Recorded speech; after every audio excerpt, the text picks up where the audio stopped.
sin mi mom joinan lile xoolal Italia rey nañ ñii de xoolal yow Espagne yuxu nañ wallooy virus ni wooy corona Covid-19 bi nga duggee ci àdduna lëmbee nga ko.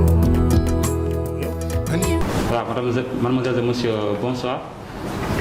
Bienvenue à votre émission d'Encore sur Corel TV. Aujourd'hui, nous avons l'immense plaisir de recevoir notre inspecteur, monsieur l'inspecteur de l'éducation et de la formation de Vélingara, monsieur Dedou Samba. Monsieur l'inspecteur, bonsoir. Bonsoir, monsieur Mbalo. Alors, aujourd'hui, nous allons d'abord parler de la situation du Covid-19 au Sénégal. Vous n'êtes pas sans savoir que la courbe actuellement elle est ascendante. Voilà, donc au Sénégal, pour le moment, depuis le début de la pandémie, nous avons enregistré 1329 cas positifs. Alors, en tant qu'inspecteur aujourd'hui, quelle analyse faites-vous par rapport à cette situation? Voilà, merci M. Mbalo. Permettez-moi, à l'entame de mon propos, de réitérer ma grâce à Dieu le Puissant, le prier de nous éclairer par sa science, de nous délier la langue afin que nous puissions tenir des propos intelligibles. Cela dit, moi je suis arrivé à Vélingara le 20 mars dernier en pleine lutte contre le Covid-19. Et depuis lors, je pense que le Sénégal a enregistré, comme vous l'avez dit, plus de 1000 cas de personnes testées positives.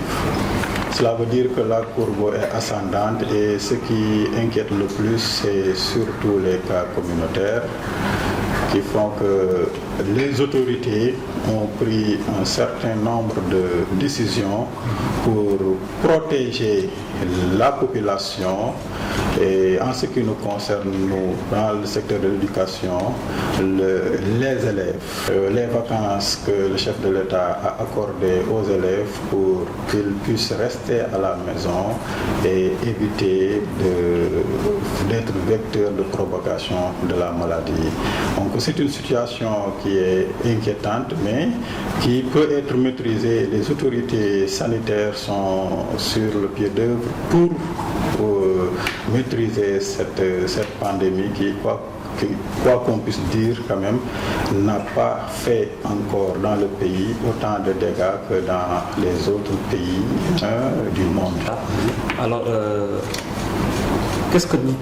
comment vivez-vous cet état d'urgence-là dans le cadre du travail, de l'emploi du temps?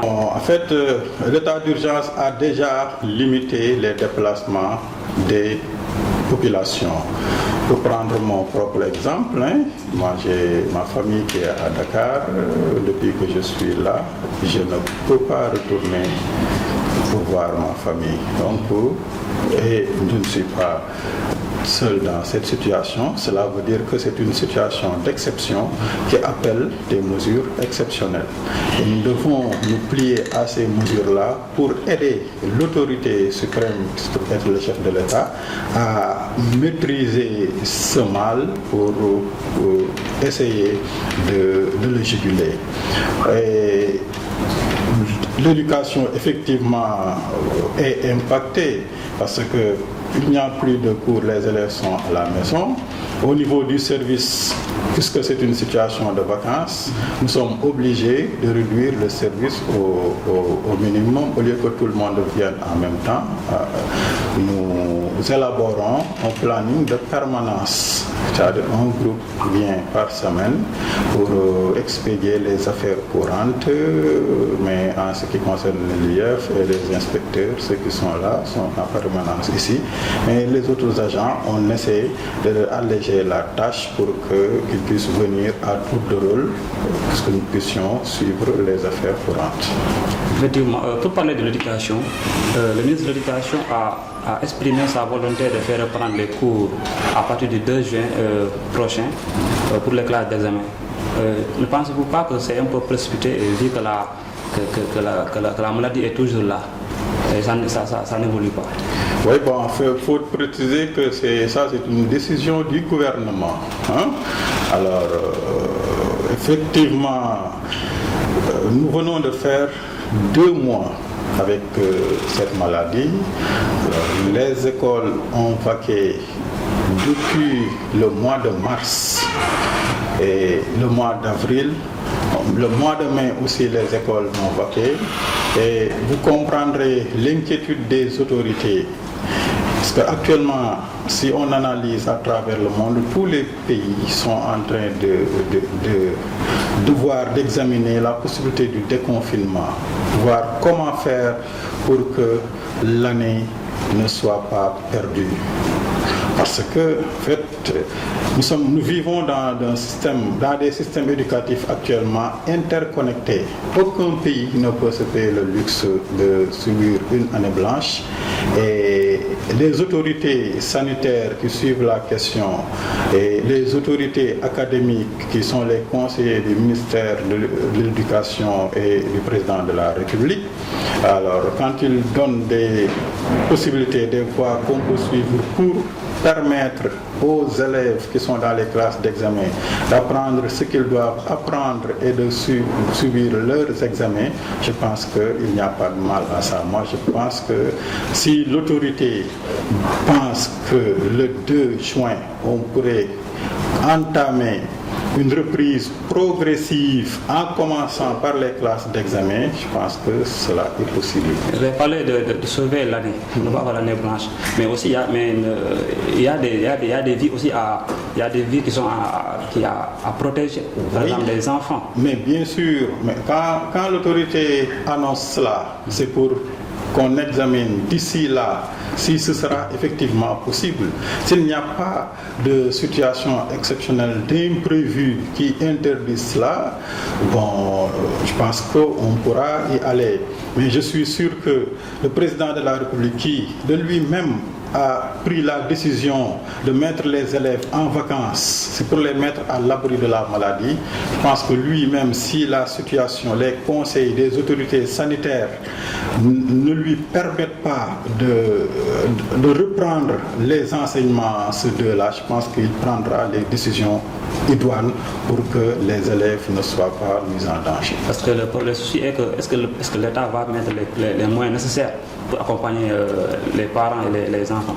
Oui, mais je pense que même le ministère de l'Éducation, dès que le gouvernement a pris cette décision, le ministère de l'Éducation est en train de voir avec les différents partenaires comment s'organiser, comment se préparer, parce que le chef de l'État donne des instructions. Quand il donne des instructions, ce sont les ministères qui doivent mettre en œuvre. Et avec les différents acteurs au niveau des ministères, les gens sont en train de voir comment mettre en pratique ces instructions, tout en évitant de mettre en danger les populations. Parce que tout ce qui sera fait, ce sera sous réserve que les élèves, que les acteurs de l'éducation ne soient pas exposés. Récemment, il y a eu des inspecteurs qui ont demandé à l'État de faire subir des tests aux enseignants qui vont revenir pour la reprise des cours. Selon vous, quelle stratégie, n'est-ce pas, à mettre en place pour ne pas que les élèves puissent courir beaucoup de risques? Bon, les stratégies, c'est déjà équiper les différentes structures de masques, donner du matériel qui permet, par exemple, quand les gens vont entrer dans les différentes circonscriptions au niveau des différents départements, des différentes régions, que le déplacement soit contrôlé et que les gens soient testés, mais que leur température soit prise, comme ça se fait au niveau des frontières actuellement. Le mouvement des populations doit être surveillé et le dispositif mis en place, cela doit être renforcé pour que les agents qui étaient en vacances dans d'autres régions et qui doivent inéluctablement se déplacer pour préparer la reprise, que ces agents-là puissent voyager dans les meilleures conditions tout en ne mettant pas en danger leur vie et la vie d'autrui. Donc, dans cette optique-là, quel sera le rôle des enseignants non détenteurs de classes d'examen? Bon, alors ça, il faut quand même qu'on précise. Quand on dit les classes d'examen, cela veut dire que l'équipe pédagogique, les équipes pédagogiques sont sur place. Alors, ça appellera une nouvelle organisation. Parce que quand on dit les classes d'examen, cela veut dire qu'on doit disposer les élèves de telle sorte que les distances sociales soient respectées, de telle sorte qu'il n'y ait pas de foule au niveau des classes.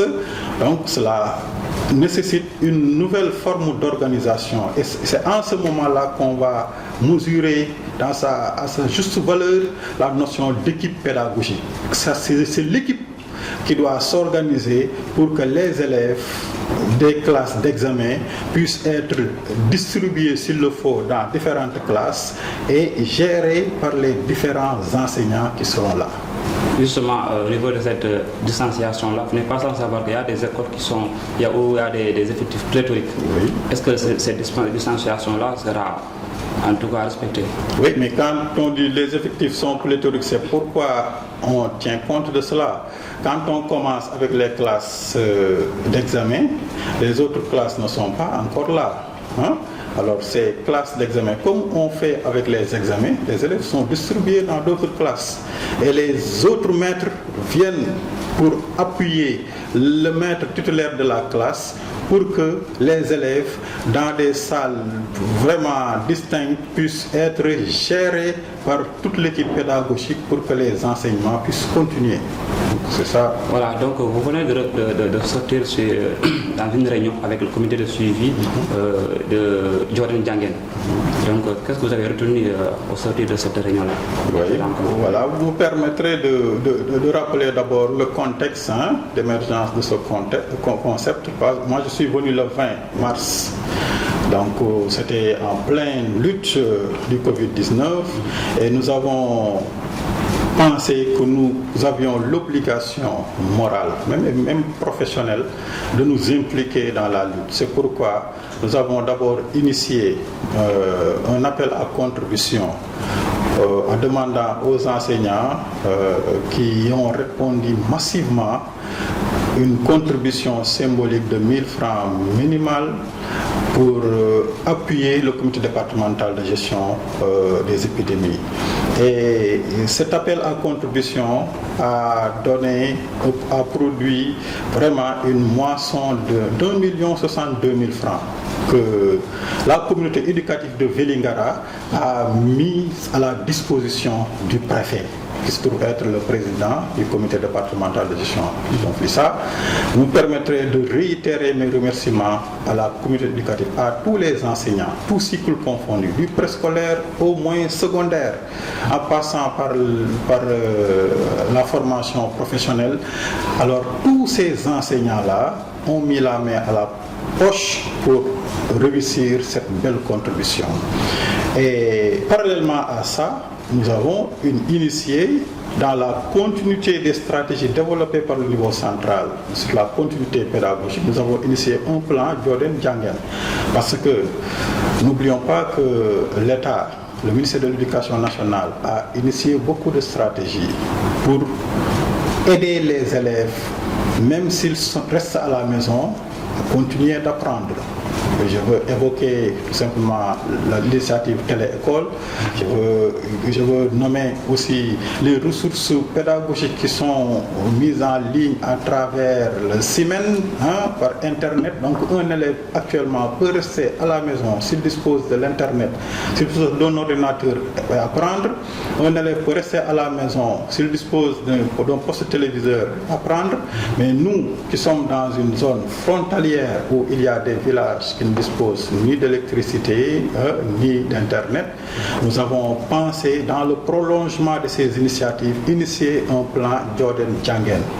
En nous appuyant sur les radios communautaires qui sont là, nous avons dit que ces élèves-là qui n'ont pas les possibilités d'avoir la télévision ou l'internet, nous nous appuierons sur les radios communautaires pour que même s'ils restent à la maison, qu'ils puissent apprendre, qu'ils puissent entretenir cette flamme pédagogique-là à travers des séances présentées par des professeurs et des enseignants, des instituteurs que nous avons triés sur le volet qui vont leur faire la classe à travers.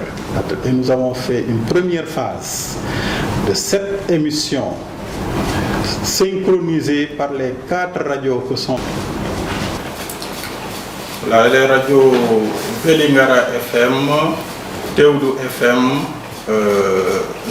COD FM et Pamtare FM. Ces 4 radios ont synchronisé pendant 3 jours, donné la possibilité aux élèves qui sont dans le département de suivre donc des leçons dans les différentes disciplines. Et c'est cette première phase qu'on a évaluée ce matin. Et il est sorti de cette évaluation que vraiment c'est des émissions qui ont beaucoup intéressé les élèves. Effectivement, j'ai suivi des appels des élèves qui ont participé et c'était très jeté vers un deuxième plan qu'on a fini de concocter, la deuxième phase de ce plan Djodet Djangen qui est constitué de 10 leçons d'ici le 2. Donc nous allons continuer une série d'émissions avec les classes de CM2 et les classes de 3e. Toujours des enseignants et des professeurs vont leur proposer des séances interactives pour entretenir cette flamme pédagogique. Voilà où nous en sommes. Apparemment, la première phase a été validée. Oui, la première phase, vraiment, je vous dis que ça a été vraiment une réussite parce que en fait, on a donné à ces élèves-là l'opportunité de continuer à apprendre à partir de la maison. Parce que si on ne l'avait pas fait, il y aurait une rupture d'égalité. Les élèves qui n'ont pas d'électricité, les élèves qui n'ont pas la télé, les élèves qui n'ont pas l'Internet ne peuvent pas bénéficier des opportunités qui ont été offertes par le niveau central. Tout en consolidant ces opportunités qui ont été offertes par le niveau central, nous offrons à nos élèves qui sont dans des zones reculées l'opportunité avec les moyens dont nous disposons. Et ces moyens-là, ce sont les radios communautaires. Oui, il y en a eu beaucoup. Moi, j'ai suivi des émissions où vraiment des élèves, tous sexes confondus, des enfants. Hier même, j'ai suivi une fillette, Ramata, qui était au jardin. Donc on a beaucoup d'élèves, je ne veux pas citer les circonscriptions, les zones, mais il y a beaucoup d'élèves qui ont participé et vraiment qui ont donné leurs propositions aux sujets qui ont été donnés dans des disciplines aussi diverses que les mathématiques, le français, etc. À l'élémentaire et au moyen. Comment a été fait ce choix-là? Alors, comité, moi je viens d'arriver. Bon, si je vous dis que je connais les enseignants, je ne les connais pas encore, mais je viens m'appuyer sur une équipe. Et c'est ce qui a fondé la création de ce comité-là. Dans ce comité, nous avons les coordonnateurs de CODEC. Nous avons le représentant, le coordonnateur des zones, le coordonnateur du collectif des chefs d'établissement. Il est dedans. Nous avons le représentant des syndicats et nous avons les inspecteurs de l'IF. Alors c'est cette équipe-là qui se réunit et qui propose des enseignants. Et les enseignants qui sont proposés, nous ont donné satisfaction. Maintenant, ça nous permet, nous, un peu de les voir à l'œuvre et de mieux nous imprégner et pour que ensuite, quand on aura à continuer cette activité-là, qu'on puisse, de notre propre chef, nous, voir les enseignants, mieux les éprouver pour avoir des enseignants modèles. Parce que l'idée, c'est d'avoir des enseignants qui puissent parler à tous les élèves du département. Et cette situation-là, moi, ce que ça m'a enseigné là, une véritable leçon apprise, c'est que ça ne doit pas être conjoncturel. Même si on dépasse cette maladie-là, nous avons l'opportunité d'utiliser ces radios communautaires pour parler aux enfants, pour les accompagner. Un bon enseignant peut aider les élèves à travers les radios, surtout les enseignants, les enfants qui sont dans des zones où il y a un déficit d'enseignants, où il y a un déficit de certains professeurs. Je pense qu'on peut, à travers la radio, accompagner ces enfants-là en attendant d'avoir mieux, parce que ce n'est pas nous qui recrutons le personnel, et pour minimiser un peu les dégâts, ça fait partie des stratégies qu'on peut développer pour que Vélingara puisse rivaliser avec les autres IEF du Sénégal. Très bien. Je rappelle que vous êtes l'inspecteur de l'éducation et de la formation de Vélingara. Alors quel message donnerez-vous aujourd'hui aux parents d'élèves? Alors, aux parents d'élèves, je leur dirais tout simplement de continuer d'accompagner les enfants. Ce n'est pas de gaieté de cœur que le chef de l'État a pris la décision de dire aux élèves de rester à la maison. C'est parce qu'il les aime trop pour les exposer. Donc, nous devons l'accompagner en incitant les élèves à rester à la maison. À rester à la maison et à respecter les mesures barrières.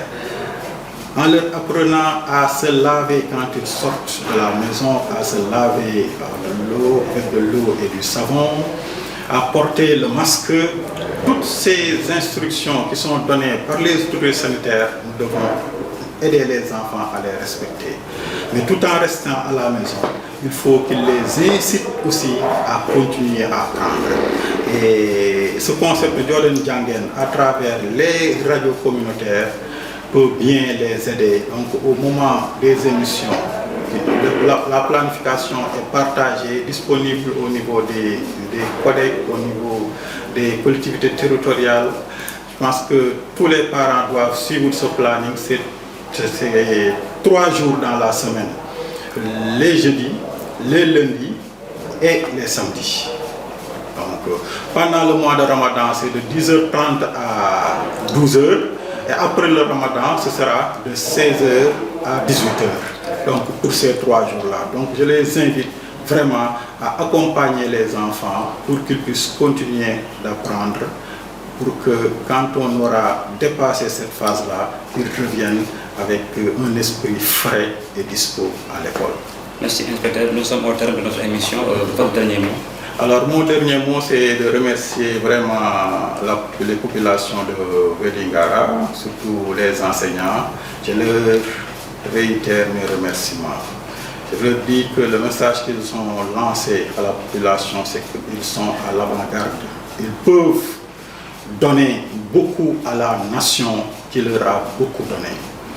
Et c'est sur cette base-là que je les invite à se ceindre les reins pour pouvoir accompagner les élèves. Parce que ce sont les soldats qui vont lutter contre l'ignorance. Il y a Albert Camus qui disait le mal qui est dans le monde vient généralement de l'ignorance. Et la bonne volonté peut faire autant ou plus de dégâts que la méchanceté si elle n'est pas éclairée. Et les enseignants sont les soldats qui éclairent les consciences.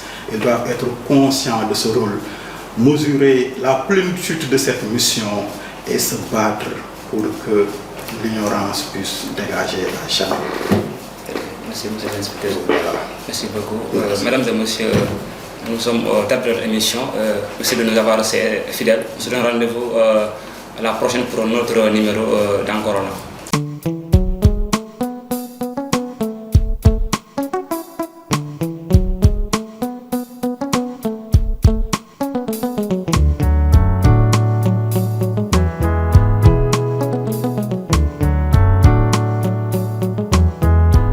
Xoolal Siin mi moom jooy nan lii lee xoolal Italia rey na ñi dee xoolal yow Espagne yuxu nañ wallooy virus ni wooy corona Covid-19 bi nga duggee ci àdduna lëmbee nga